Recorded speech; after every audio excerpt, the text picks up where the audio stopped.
Hey, hi everybody. It's 10:30. I am hailing from Washington State. That's Mount Rainier, and that's kind of what it looks like today because it's so bright and beautiful, and it's going to be very, very hot today. And this is Hannah. Hannah is my co-host, my sidekick, my strong-eyed arm. She's the one who kept me at it when I was so scared to do it at first. So, because she's a radio and broadcast expert.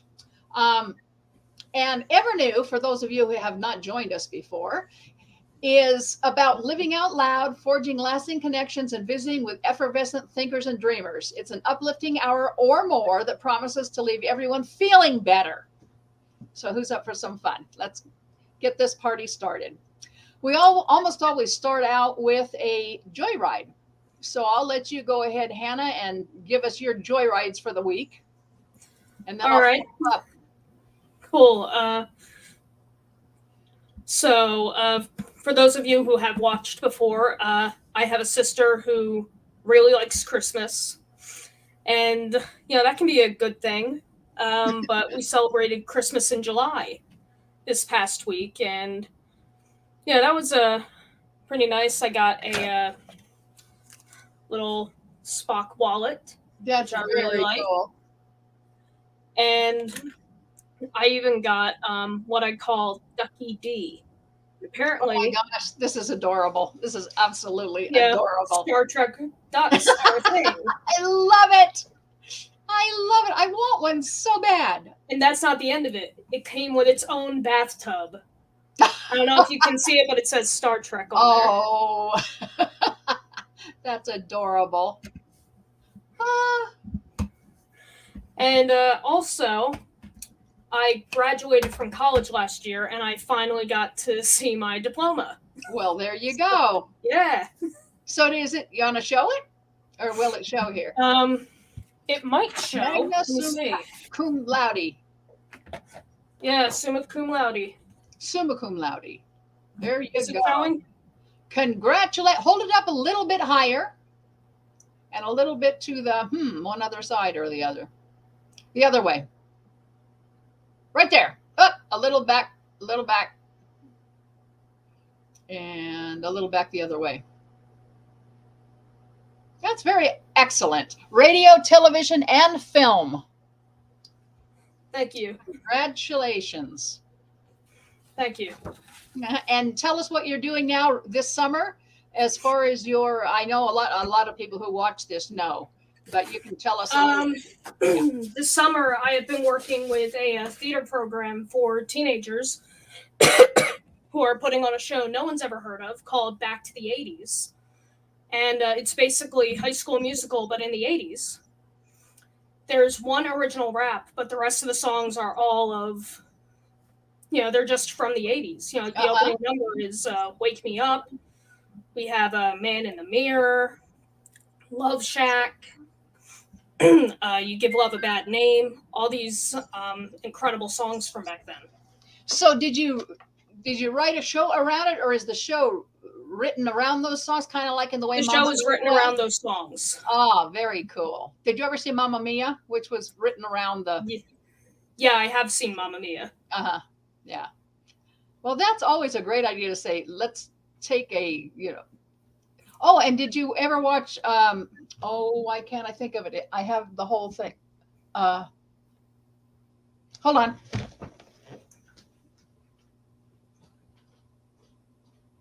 Wonder what he's going to bring back. I've been busy, so whatever he's looking for, I probably haven't watched it. I've probably totally forgotten.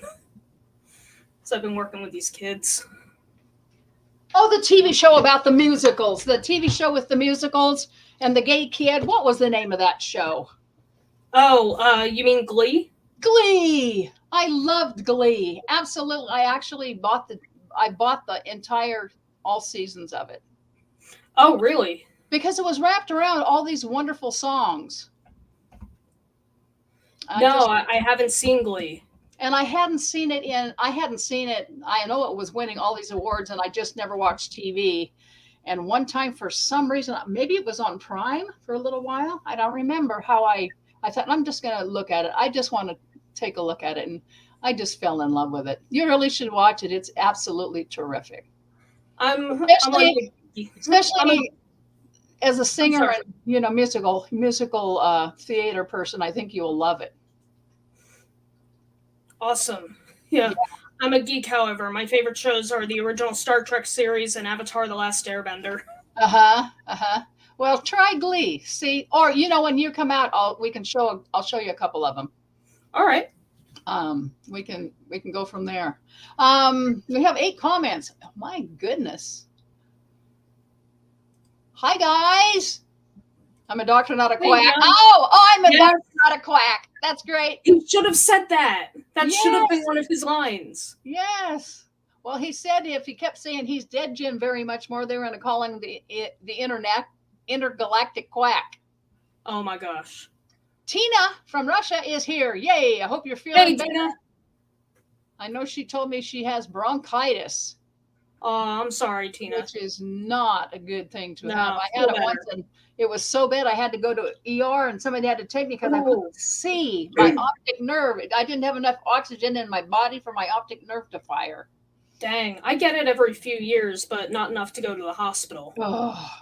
Hi, Janet in UK. Hey, Hi, Janet. Well, congratulations. There you are. Thank you, Tina. Okay. Tis me. Hello, Kris and Hannah. I finally made it live. Good morning to you. It's 5:30 a.m. here. Who's wow. Tis me? Who's Tis me? Thank you for tuning in so early. Yeah, who is Tis me? Come on, don't be coy. Let us know who you are. Helen! Woohoo! Hey, Helen. Here literally in 18, 19, 20 days. She's going to be sitting here right with me. We're going to do an Evernew while she's here. Nice. Yes, and we can have her as our special guest, and she can tell us about life in New Zealand. Awesome. Some of her amazing stuff. Yay, Helen! Awesome, awesome, awesome. That sounds like so much fun. And let me see who's where. Everybody's on NDMe Media. Yes, that's the way to go. That way you can all comment. I love it. Everybody came to the right place today. So we don't have to jump off and run to Facebook and see what people are thinking. So, okay. I didn't do a joyride yet, did I? No, you did not. Are you finished with yours? Yes. Okay. My joyride is I got like 30 new plants for my 55-gallon aquarium. So all of my fish are just like checking out the new neighborhood.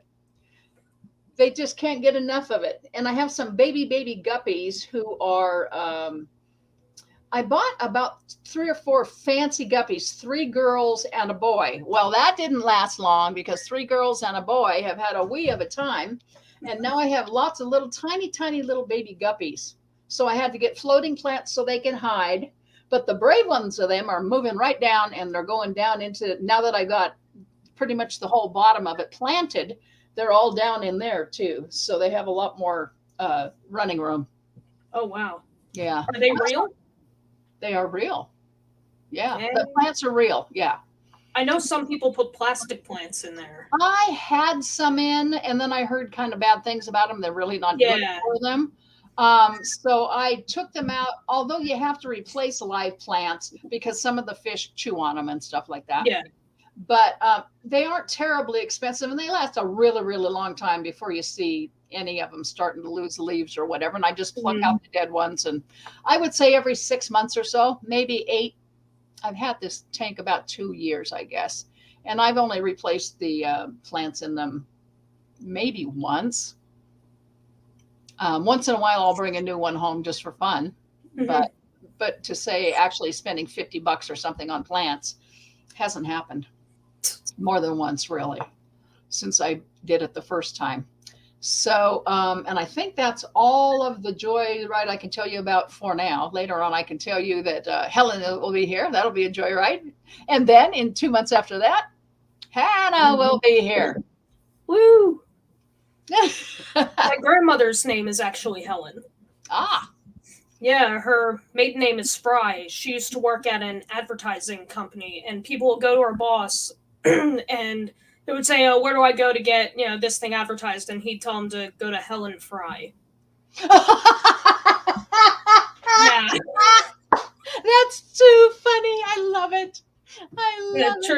story. Okay. I am going, let's see what we got. Hannah.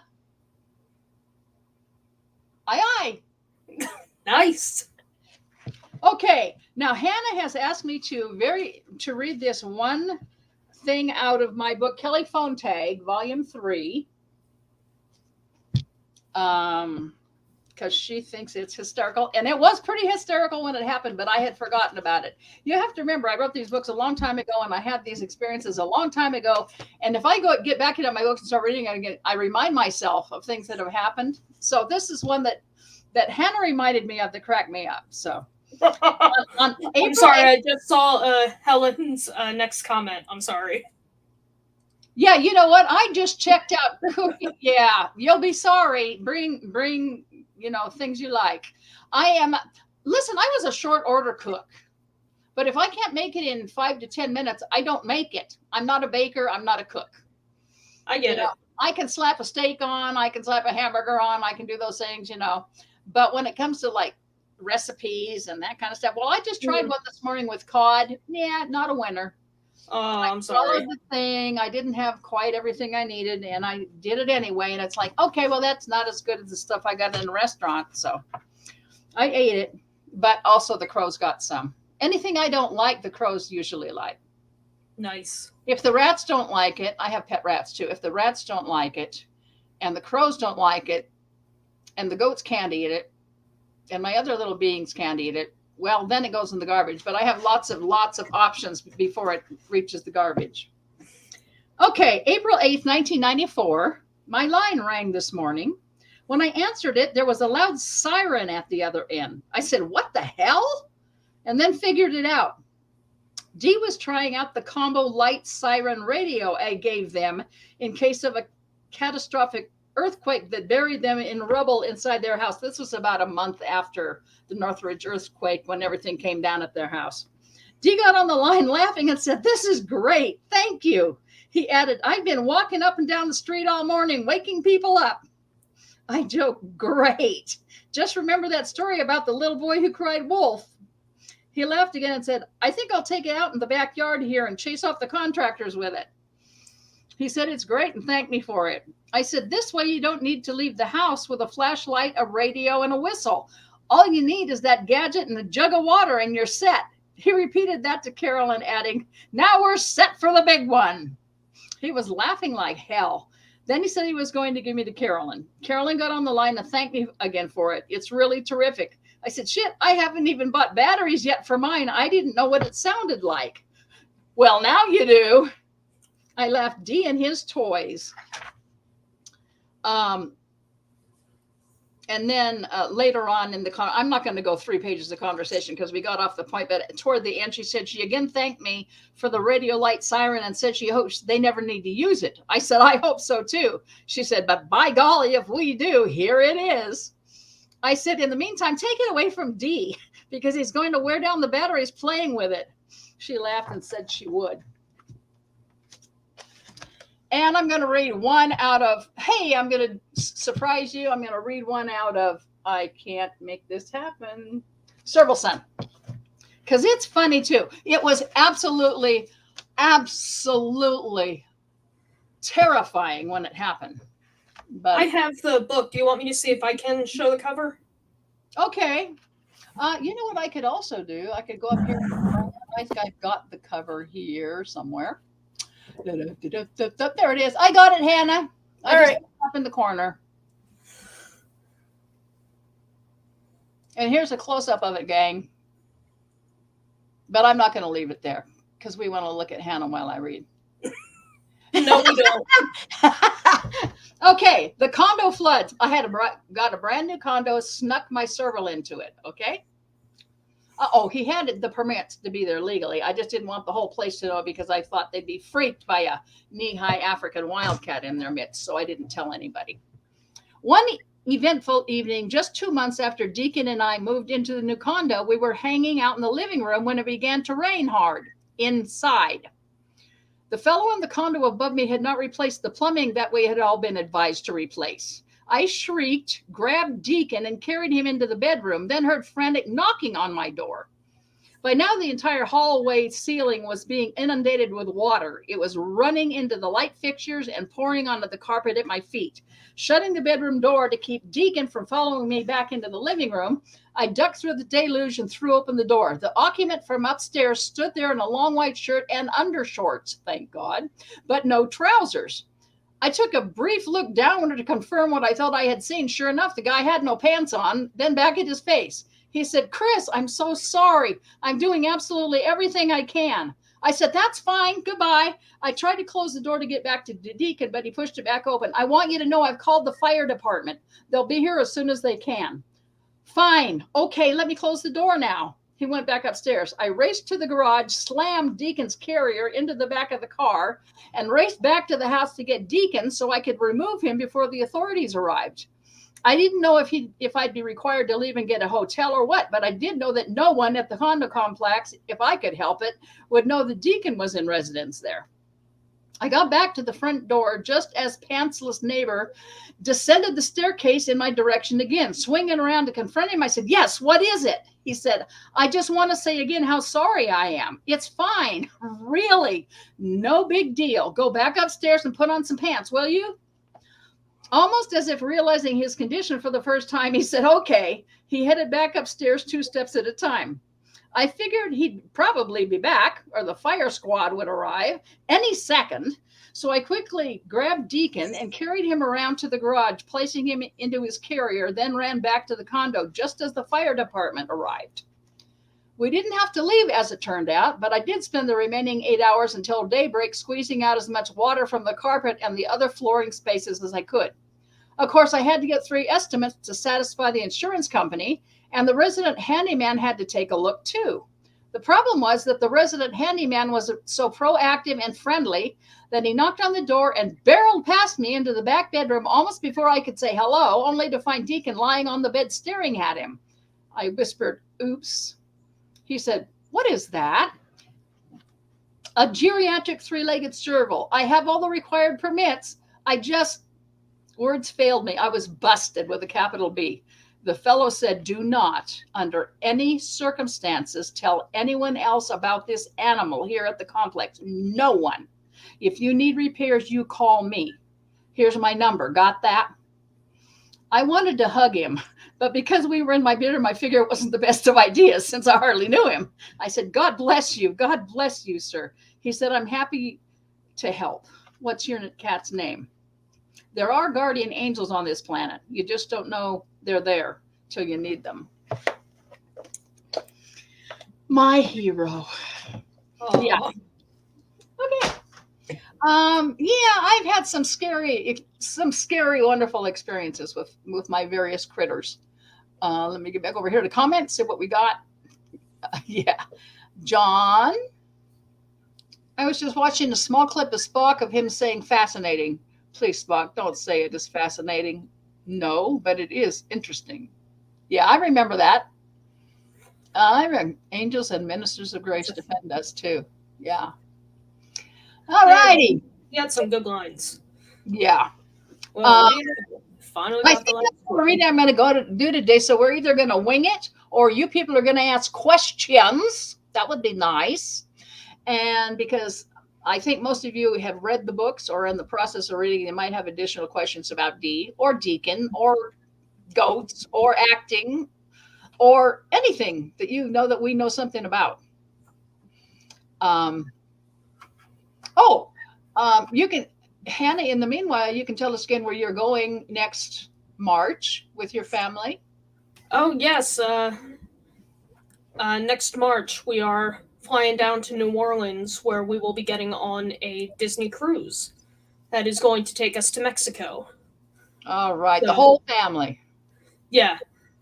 So if it's ever new, we're going to have you on your phone, walking around. Yeah, probably. Introducing me to Mickey Mouse, introducing us all to Mickey Mouse. No. Anyhow, if you I hope I can do that. It's hard with. If you can't, I'll get somebody to pinch hit for you. Yeah, but it would be fun. There's not really Wi-Fi in the middle of the ocean. Could I put you on the spot and maybe have you sing something for us? Heck no.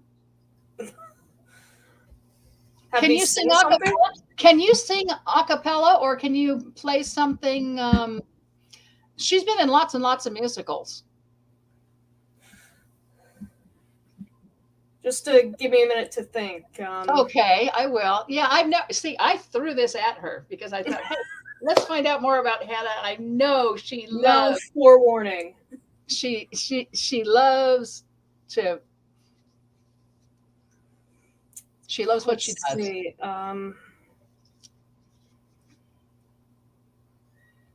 The last show I did was The Lion King. Uh-huh. Me and a couple other people, we were called the Tribal Trio. We were basically, a chunk of the music for that show. Oh, and you had to sing something in Swahili. I had to sing a few things in Swahili, or at least I think it was Swahili. Uh-huh. Do you remember it? And is it one you can sing without accompaniment?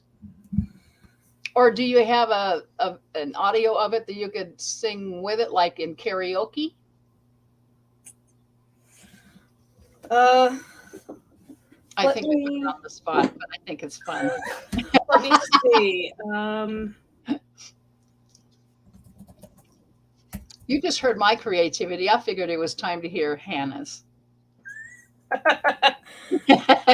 If you're up to it. I will never do this to you again. She's going to kill me later. I know she's going to go, Kris, don't ever do that to me again. You don't have to. I'll come to Tacoma with pitchforks and torches. Yes. It'll be, I better leave her right at the let's see, the baggage claim. Let me see.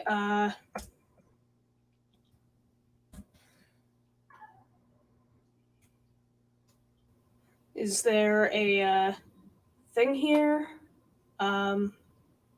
She's looking for accompaniment, right? I'm looking for anything. Lyrics. Oh, you can sing the Swahili one. You don't need lyrics for that, do you? It's right there in your head. No? Yeah. Just so I can be like, this is the one I'm thinking of. Okay. If I remember correctly, it was called The Lioness Hunt. And, it's exactly what it sounded like, basically. They had they had like someone dressed as a zebra, and then like 5 or 6 people dressed as lions come on stage, chanting the song, and then, hunt it. Wow. Okay. I just got an ad. Stupid ads. All right. Hi, hi, hi, hi. Where Baba Zingela, Zio Zingela Baba. Hi, hi, hi, hi. Where Baba Zingela, Zio Zingela Baba. Where Baba Zingela, Zio Zingela Baba. Where Baba Zingela, Zio Zingela Baba. That was pretty much it. As far as I can remember. Very cool. Thank you. I don't know what it means, but I just remember people How were about the one circling. do you remember the song from the Titanic that you sang? I sang a few songs. Yeah, Titanic, that was something completely different. There's a musical called Titanic, and you were a steward or a yes. It was originally supposed to be a male role, and you assumed a male role. I always preferred playing guys. It's more fun for me anyway. Let me see. That was, like 7 or 8 years ago, Titanic. So let me look up one of the plays I did was called The Wall to Wall War, and in that there was a role for a guy, and not enough guys turned out. And so I played it as a female, but it was because it was okay, because the guy was like buddy at a game with his best buddy. And so it played either way, as a guy and a gal or two guys. It wasn't romantic, it was buddy. So that's the only time I ever portrayed. Obviously I was portraying a girl. I portrayed a girl my whole life up until recently. when I finally told everybody I'm transgender. But I do remember doing that and thinking, I got to be sure that we tweak everything just enough so it doesn't look like, at that time, two gay guys, because it was actually originally two guys. Yeah. And so they made me, instead of Mario, it was Maria. Really? Yeah. And I was in another play. I was in another, Hay Fever by Noel Coward, which was way adult for teenage audiences. I don't think half of us knew half of the double entendres that were going on in that until later. And then I helped direct a play. Don't remember. Oh, and I was in another play called The Curious Savage, where I played, it was a senator had assigned his, I believe it was his mother, to a sanitarium or an insane asylum. Because she was too mouthy. I mean, she wasn't insane at all, but he put her away. He had her put away, which you could do back then, just by saying this woman is, not normal. And I portrayed this woman who had been told to shut up 30 years prior and had shut up except for this string of, I hate everything in the world, but most of all, I hate lightning, skunk, cabbage, custard, mustard, spiders, blisters, girdles, bees, keys. She'd just go on and on and on and on for 30, 45 seconds on this string of nonsensical words that she hated. Wow. Except that, and then at one point, she thought she understands what the senator has tried to do by getting his mother committed there. And she has this really wonderful line where she goes, I hate everything in the world. I hate everything but you. And I love you, and I wish you wouldn't leave us, because she finally was going to get sprung. They finally realized the senator had. Yeah. And I remember one of my lines before that was, lightning, skunk, cabbage, on and on and on. And one of them was, and politicians. And I looked right at the senator. I hate everything in the world, but I hate and politicians, because I knew he had put her in the insane asylum. Anyhow, and my gosh, I got such wonderful feedback from the audience. This one little boy just like fell in love with Mrs. Patty. It was really great. I love acting. It's so, I don't know how to explain it. You literally become someone else. Correct. Correct. That's interesting. It really is. Yeah. Did you find it? Do you want to do it? Yeah, I just need a second. Oh, okay. Tina says that was beautiful. You sing great. Yes, indeed. Oh, thank you, Tina. What kind of TV shows did you like to watch? He watched biography a lot. He liked history shows, but another show that he said he absolutely would have loved to be on, he said he would have given his left arm, was Quantum Leap, because at that point in that show he got to be a series. The main actor got to be a series of different characters, and he thought that would have been just a wee of a time as an actor to be able to do something different often, rather than sticking to all his bad guy roles or Dr. McCoy or people similar to that.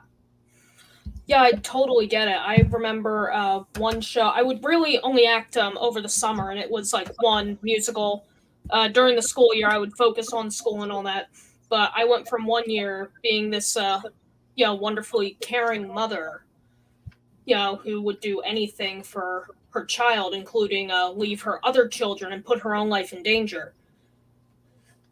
I had that one year, and then the next my character was a literal terrorist. Wow. So it's really interesting how different you can a cruel, twisted person, or you How know, how did caring you mother. prepare? How did you prepare to become a cruel, twisted person? I asked D that once, and he said he channeled an old sheriff that he knew. How do you do that? I mean, how do you? You try to put yourself in the mind of this person, because my person, she was a real person, Emma Goldman. Uh-huh. You know, people went crazy for her. I ended up looking her up later on, and I found out that her grave is 6 feet tall. You know, Wow. she had such a following, but she was crazy. Uh-huh. She was absolutely What did she crazy. do? What did she do? She was a radicalist in 1906. She was an immigrant. She came to America, and seeing how the immigrants were treated, she decided that she was going to do something about it, but in a really negative way. Uh-huh. Yet she saw herself as a pacifist, and how she maintained that was like, I'm not going to do this, but I want you to go blow this place up for me, or I want you to go kill these people for me. And since I'm physically not doing it, I'm a pacifist. Ah. You know, and she was just really, you know, she did a lot of horrible stuff. And after the cast list was read, you know, because in that program you didn't get an email or anything, you found out at the same time with everybody, you know, in the Mm-hmm. room. Mm-hmm. Like 7 people came up to me asking how I got the terrorist in the Uh-huh. show, and I'm like, I don't know, ask the director. So Uh-huh. finally, you know, it started to get a little annoying, you Uh-huh. know, and it shouldn't have been, you know, but at the same time, You you could know, do when it. that's all you're hearing, you know, Right. so I finally just went to the director and asked so I could give them an answer, Uh-huh. you know, and he said because I was loud enough. So I'm like, all right, you know, I just said, like, he says I'm loud enough, you know. One thing about me was my stage whisper, everybody could hear because I'm such a loudmouth. I'm really loud. I mean, stage Especially was where you're supposed to hear anyway, you know. especially the more excited or enthusiastic I get, the higher my volume goes up. But nobody, when I was acting, nobody ever had to ask me to speak up. And I noticed in a lot of high school plays, it's like, what are they saying? What are they saying? Yeah. And it's, oh my gosh, it's just like, no, speak up. We want to hear you. You're here for a reason. Hmm. Lisa Lomas, hi Lisa, says, Hey, what songs Lisa. make you feel emotional to the point of almost crying? And the same question for DeForest. The song from Les Miserables about I Had a Dream. What was that?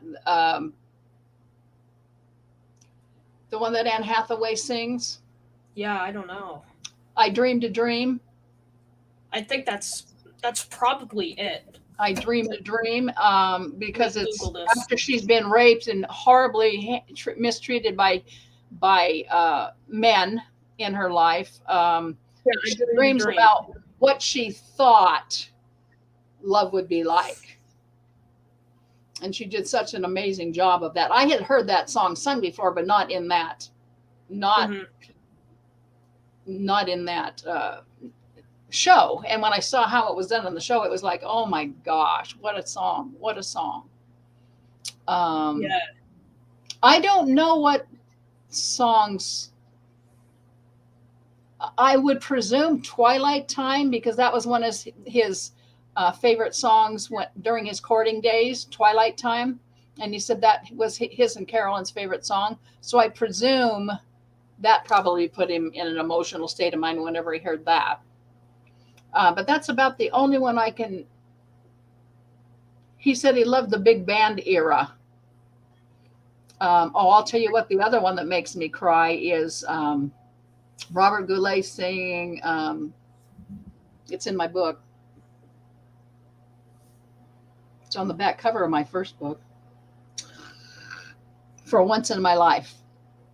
For once in my life, I have someone who needs me, someone I've needed so long. Because as I was driving back to back to the hospital from a visit to his home, we were approaching the motion picture hospital, and the song For Once in My Life came on, and I was living every word of that.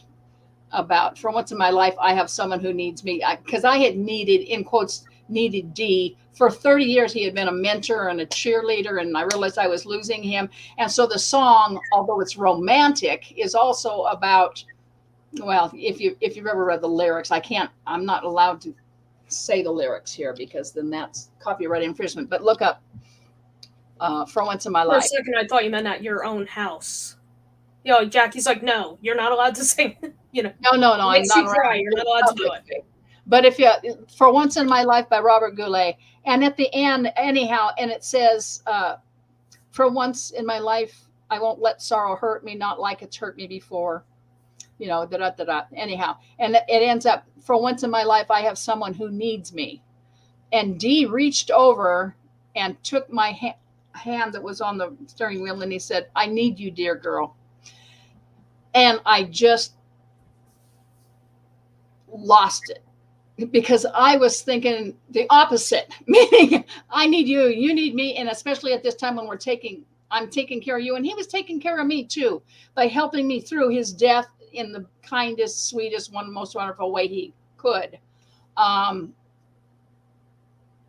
I said, oh, that was perfect timing. I mean, I tried to turn it into a joke, but because I had been feeling it, I didn't realize he had been feeling the same song in a different way. Okay. So as we came around the corner and I got out of the car to let him out and helped him up and into his wheelchair, we were both in tears. And it was just, so that song, whenever I hear that song, that one takes me right back to that moment too. Because that was very, very special to me. Wasn't he a fan of Mel Torme? I do not know. He never mentioned Mel Torme to me.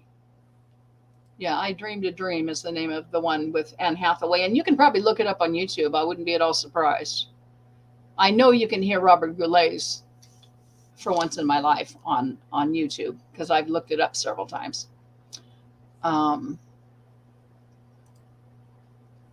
John says, I always liked Gene Stockwell. He was a great actor. Yeah, he was.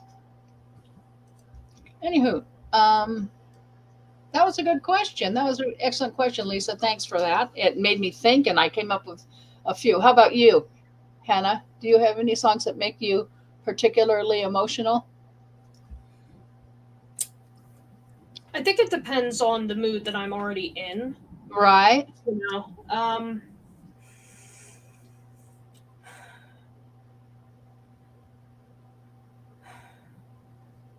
I don't really think there's anything specifically. Okay. I know that sounds really weird, but no, not really. It took me a minute to even think, and then as soon as I did, it was like, oh, there's one. Les Mis. Yeah. I used to think, I still do, the Battle Hymn of the Republic makes me feel very emotional. The Star Spangled Banner makes me feel emotional. Certain songs. Oh, Deacon, right after Deacon passed away, I got a spiritual visit from him.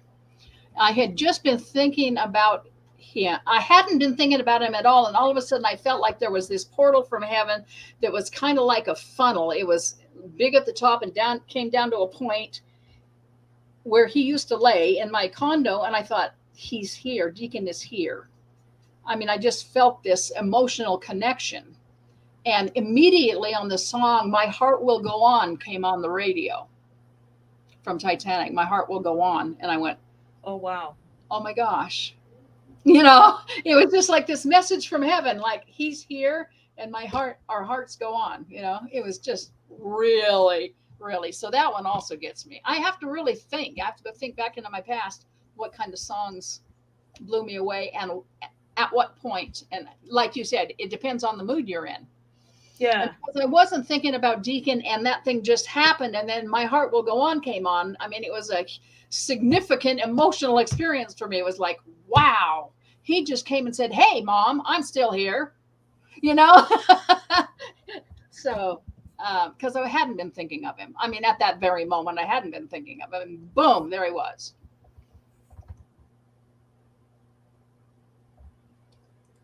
see. I have too many. It's not going to be. Well, help. Come on. Let me know. It is also difficult for you to determine which of them are the most emotional. Oh, it's definitely not. Oh, no, it is definitely not easy. It is not. So, John, what are some of your favorite songs?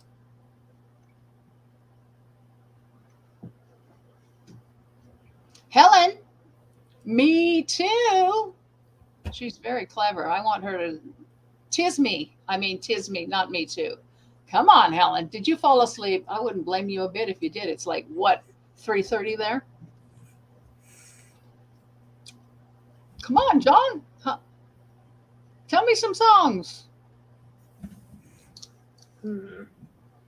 Otherwise, I'm going to read again. You'll be sorry.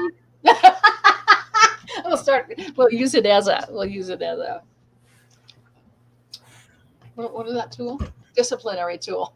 If you don't start interacting, I'm going to read again. Oh, by the way, everybody, that's Mount Rainier. Did I already say that? Earlier I did, but I don't think too many people were on. That's Mount Rainier. And that's kind of what it looks like today, because it's now 82 degrees here.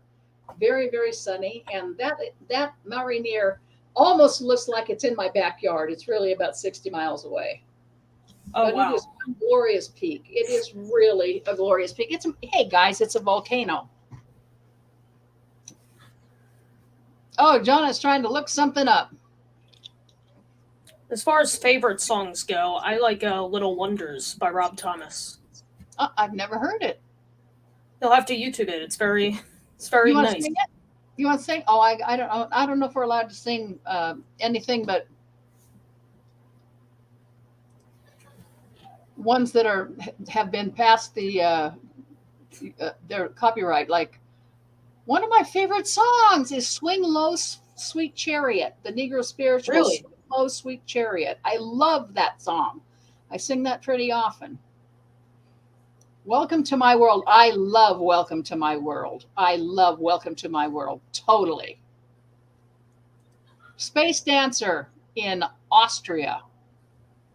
The last time I was at Mount Rainier was almost 30 years ago. Oh, and I wasn't here 30 years ago. I was in Hollywood, but I'm from here. I've been here most of my life. I love Welcome to My World. Yeah. Okay. All righty. We're going to have to think about something to do here or sign off. Does anybody have any questions? Comments?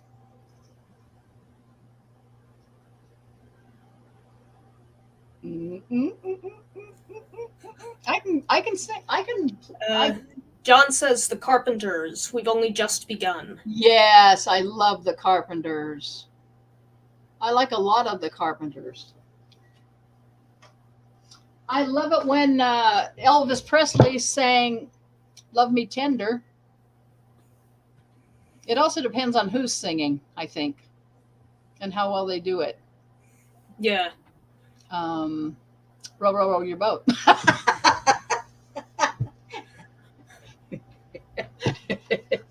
Oh my gosh. Okay, I got a lot of October Trek stuff here. Let's see. Lisa has a question. I don't know what a Zaron is. What was DeForest's favorite? I can Google it real quick. Cartoon?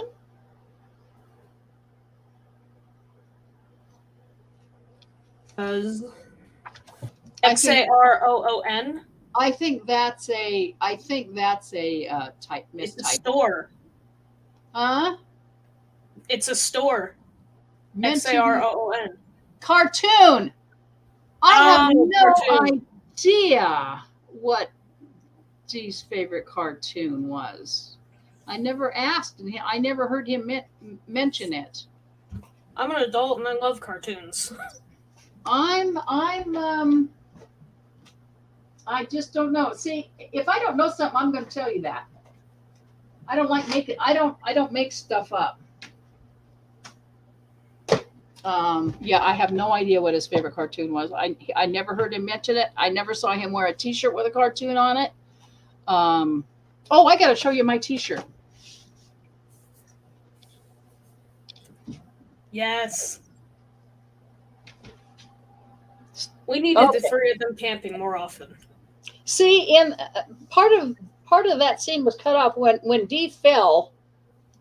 He was supposed to have broken his leg. Well, obviously, this thing, they put him in a cast in this thing. Well, obviously, in the 23rd century, he wouldn't have been in a cast.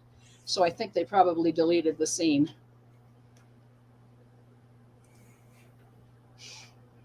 I liked you better before you died. I love that too. I do too. Yeah. I liked you better before he died.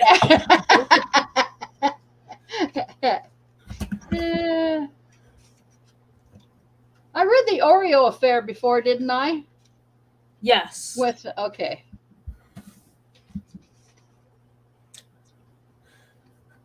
I'm looking at some books you have up here. Or books that I have that you wrote. Let me see. Quick one at random.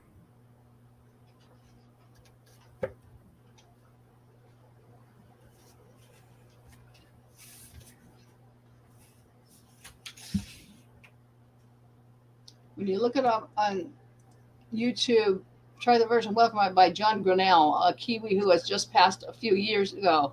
Great loss to our downtown here. Okay. Oh, wow.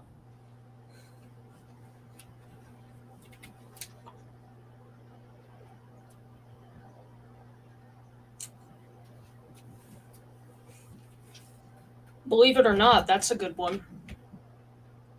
That's one of the ones in the show. And dang it, Kris, in Back to the 80s, they have a Star Wars scene. Uh-huh. Oh. And my inner Trekkie's just like, no!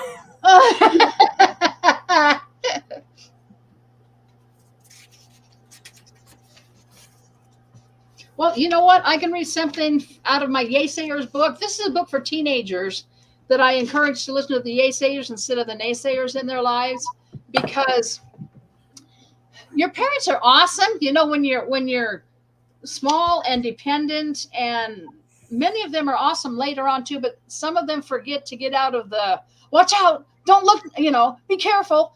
And they never get out of that, and they don't become your yaysayers as you become a teenager and start to develop your talents and in the Bible, it says, raise up a child in the way he should go, and when he's old, he will not depart from it. Well, what that means is find out what your child's talents and giftings are and encourage them. If it's something that can, be a blessing to the world. And a lot of parents get scared when their kid says, I want to be an actor or a writer or a producer or something that isn't a 9-to-5 kind of job, because it's like, oh my gosh, how will you survive? You'll starve, this, that, and the other thing. And they make the child start to second guess or become fearful for themselves, and it can really, really shut you down. So this book is an encouragement to listen, because I listened to the yaysayers in my life more than the naysayers, and more so the older I got, is how I got to the point I am now, where I've written books and stuff, because people kept telling me, you can do this, you can do this. So this chapter is called Yaysayers in Fact and Fiction. And it's pretty short. Oh, before I do that, if Dee was never an actor, he wanted to be a doctor and he wanted to be a cowboy. And guess what? He got to be a doctor and a cowboy. Okay, he also at one point said he would have liked to be a quarterback for the LA Rams. Who did? Dee. Oh, good luck with that. Ow. Yeah. I also not sure he would have made the absolute greatest doctor, because he was so sensitive. And I think the first time he had to tell somebody they were dying, it probably would have killed him. I just think he was a better fictional doctor than a factual doctor. I think some doctors have to kind of harden their hearts and just learn how to do the hard stuff. And I'm not sure Dee would have been willing to do that, to harden his heart, because he had a really, really good heart. And that's what we all responded to in him. So This is chapter 4, Yaysayers in Fact and Fiction. If you're into reading or history, you already know some of the most compelling fictional and historical yaysayers. Huckleberry Finn, the ignorant, unwashed, poorly educated protagonist in Mark Twain's book of the same name, is a yaysayer. Huck goes against his Southern roots and cultural conditioning by deciding, in opposition to his intense internal struggle, to help a slave escape to the north on his raft, even though the man, Jim, has told him he plans to get a job, make enough money to return to the South to buy his wife and children as soon as he can, even at the high risk of being caught and returned to slavery. Huck argued with himself over what he perceived to be his duty to turn Jim in, and this is from the book. It was a close place. I took it up and held it in my hand. I was a trembling because I'd got to decide forever betwixt two things, and I knowed it.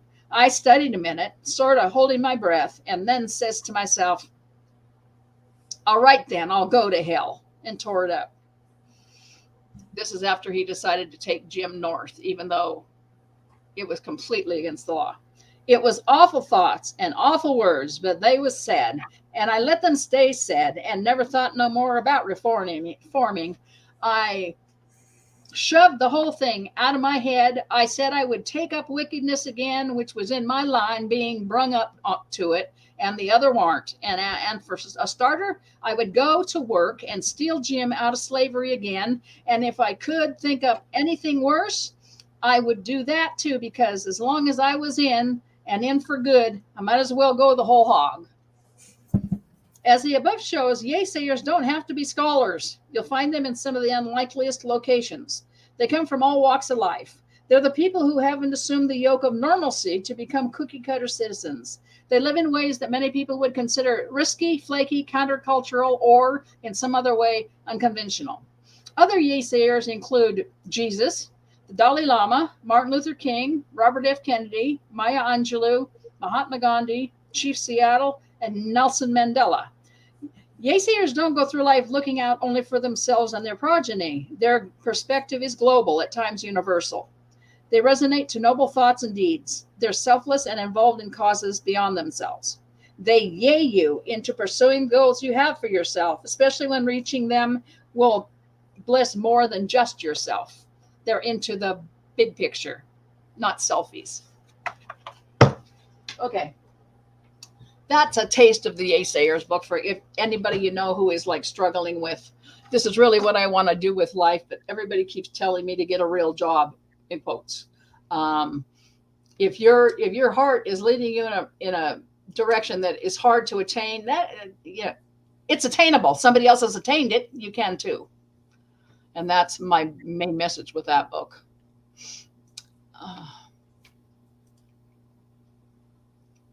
I wouldn't know how to tell someone they are dying. It's a rough job. Yeah.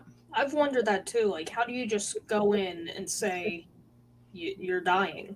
I think you'd say, well, this sure isn't what we were expecting. I got some bad news, whatever.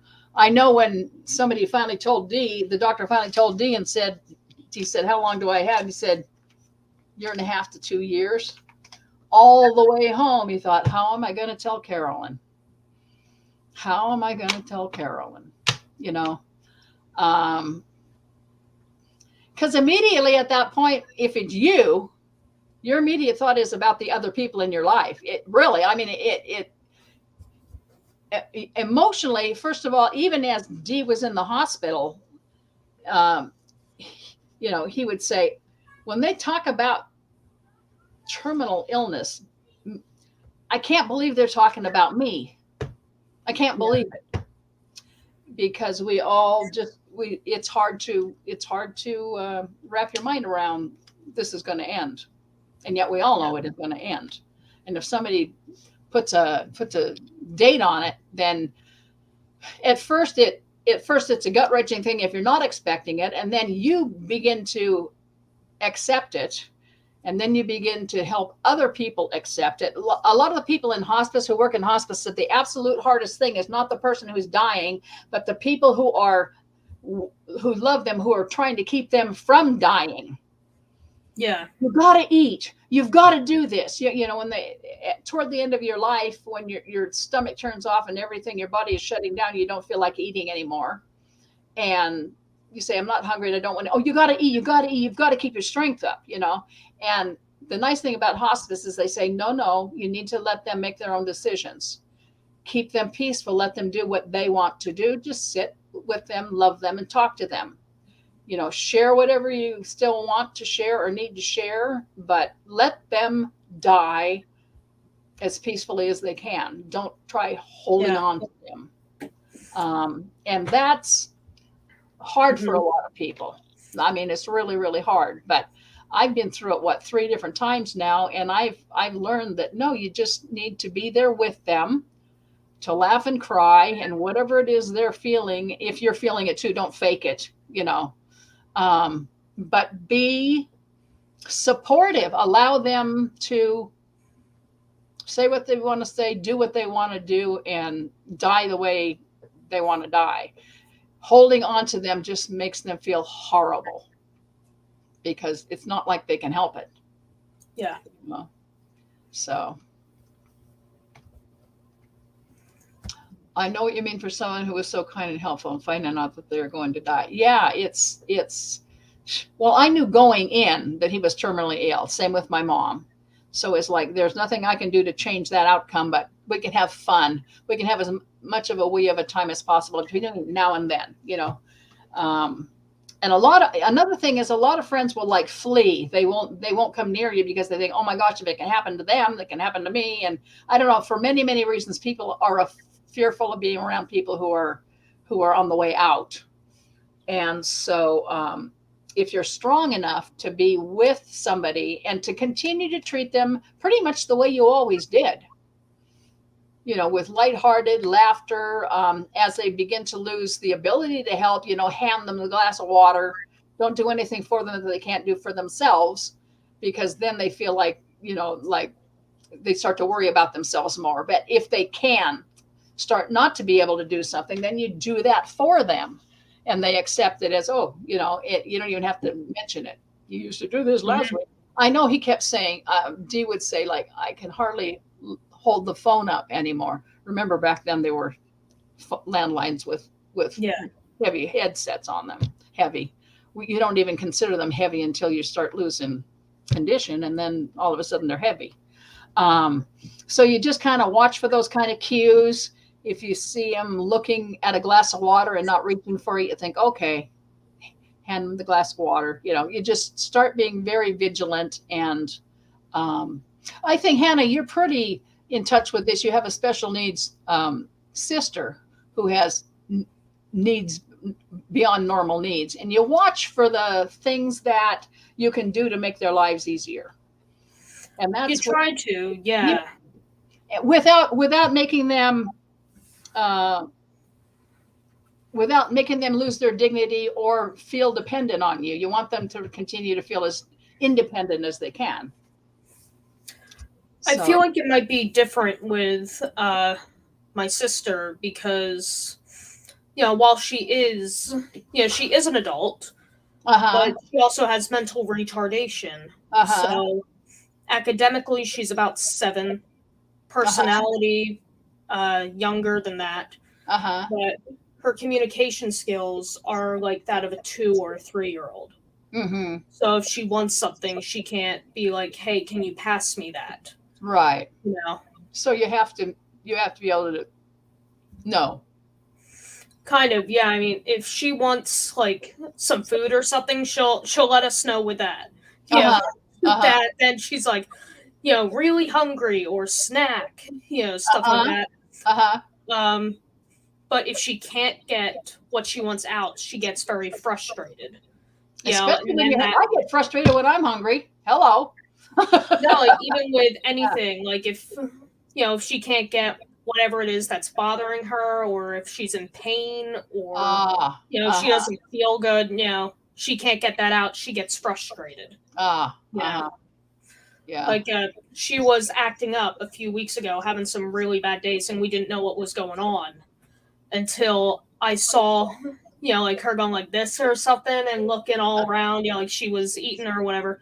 And I noticed that a new tooth had grown in where a tooth should not have grown in. So we're thinking that that's probably what it was, and she couldn't tell us, hey, I'm in a lot of pain. Right, right.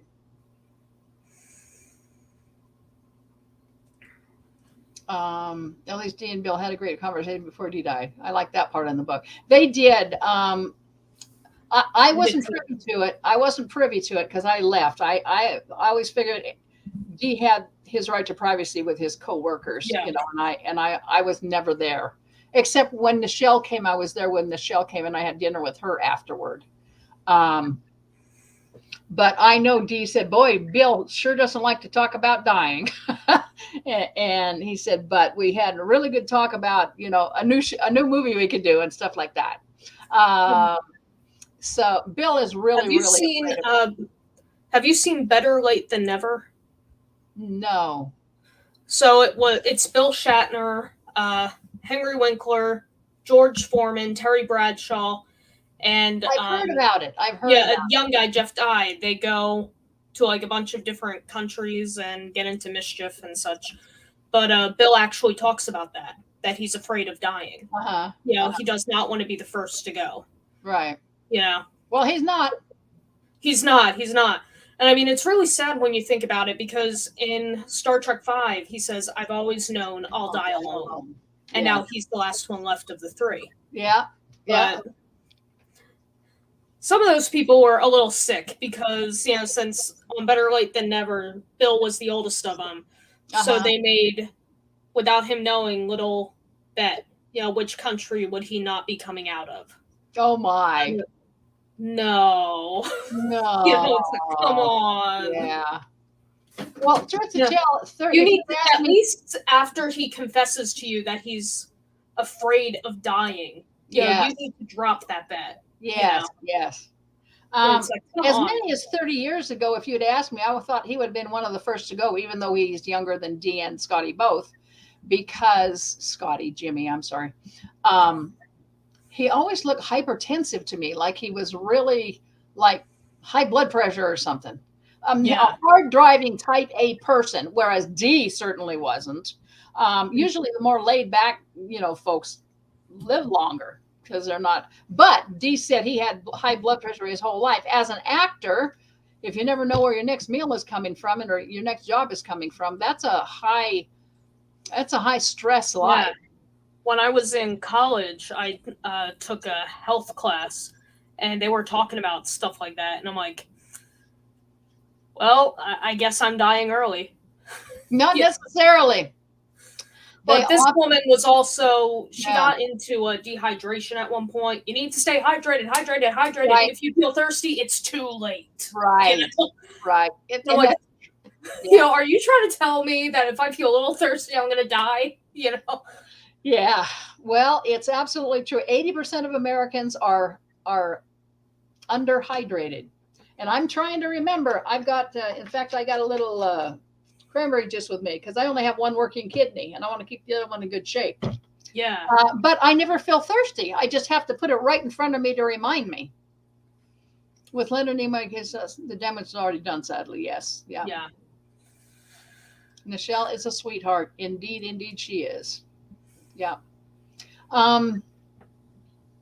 So waiting for some more questions, comments, or we can call it a day because it's been 1 hour if we want to, but I don't want to leave you guys hanging if you got more to say.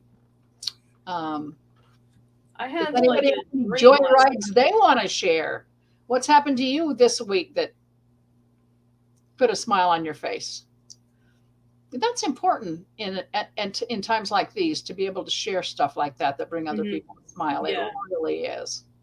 So that's one of the reasons for Evernew is to be uplifting and fun. And we don't always get there. I mean, we don't get there for the full hour because we talk about some pretty serious things, but those are also important to talk about. So. Well, I guess we could call it a day. All righty. Well, thank you everybody for coming. There were a lot of eyes. I hope you'll share what you've seen here on your timeline and let people know you are tuning in every week. Thank you for those of you who come here every time, or as every moment that you can, every time you can. That's really great. The next one is going to be August 13th, again at 10:30 Pacific time. And on the 27th, 2 weeks after that, Helen will be here. Woo! We'll have Helen 2 times from now. And so she's going to have to get ready for that. Yep. We will have gone to Northwest Trek by then, so I will have some photos from Northwest Trek to share with you probably. Nice. Then. I have a wonderful, wonderful friend who I told you about is a mountain climber and a trekker, and I'm going to try to get him here pretty soon. I told him, don't feel totally compelled because right now is the perfect time of year here in the Pacific Northwest to be doing what he's doing. I don't think he wants to sit here on a Saturday and talk when he can be climbing a mountain.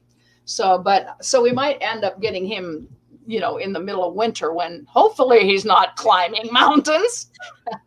But we will get him at some point. He has committed. People do things. Yeah. People do stupid things sometimes. He's very careful, very well trained. Thank you, Janet. Thank you, John. Thank you, Tina. Thank you, feel better soon. I hope you that. Oh yeah, feel better, Tina. And no way. Ha ha ha. What are you gonna do? Sit beside me and pretend you're not here? Yeah, we're gonna find out. I mean, she might. Yeah, she might. Yes, she might. That's totally up to you. That's when you slowly start turning the camera in her direction. You know what I could do? I could make that a week about Q. The gentleman who just passed away, the actor who she loves so much. Yeah. Jade. And then she'd be talking because she knows all about him. I've got goats to feed about then. Yes, I know you do, but they will wait. They're going nowhere fast around here. All righty, guys. Thank you very, very much. We will see you in 2 weeks, I hope. And Hannah, can you hang on for a second? And I'll talk to you after this closes for now. Okay. Thank you. Bye-bye, everybody. Love ya. Bye, guys.